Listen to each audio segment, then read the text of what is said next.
Understanding the phosphorus cycle. The phosphorus cycle is a biogeochemical cycle that describes the movement of phosphorus through the lithosphere, hydrosphere, and biosphere.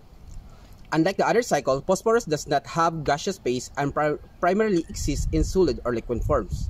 And here are the simple breakdown of the key steps involved in the phosphorus cycle. Phase 1. Weathering of rocks. Phosphorus is found in rocks, particularly in minerals like apatite. Over time, weathering process caused by rain, wind, and temperature change rocks breaks down these rocks. Sa pagkuan na over time, sa sige siya ulan, sige ka ng hangin nga mag-change po ng weather. Ang kanang mga bato nga katong rocks nga to kay over time mga bungkag siya, maya siya mga crack. Unya, kuan din siya. This process release phosphorate ions into the soil and water. Muna siya nga pag ma-release na niyang sa land ug sa soil ug sa water, magamit gyapon to sa soil para sa pagkuan sa mga plants. Phase 2. Absorption by plants. Plants absorbs these phosphate ions from the soil through their roots. Ug ang posporo importante alang sa critical nga transfer of DNA formation and overall growth. For example, absorb water and minerals from the soil primarily through the roots, especially via tiny hair-like, increase the surface area for absorption. Consumption by animals. Animals is obtaining phosphorus by eating plants or other animals. So, sa kaningang anding is makakuha siya og phosphorus by eating plants and other animals. So, ang phosphorus is gikan sa soil na nag-absorb sa mga plants which is gikan sa mga animals. Ang phosphorus is essential siya sa mga animals kay makatabang siya og formation sa DNA, bones, and teeth. Yeah. So, that's all. Thank you. Phase 4. Return to soil.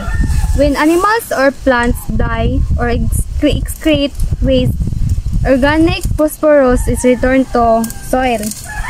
Decomposers like bacteria and fungi break down this organic matter, converting it back into inorganic phosphate that can be reused by plants. Phase 5. Sedimentation. Some phosphates are washed away into rivers, lakes, and ocean, where they settle at the bottom as sediments.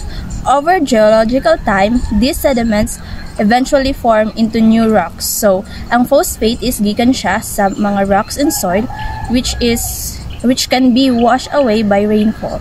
Then, ang kato siya is mapadulong siya sa tubig, ang phosphate, no, magsettle siya dito sa pinakailalom. Then, after mga millions of years, mahimo dayon siya og mga bago nga bato.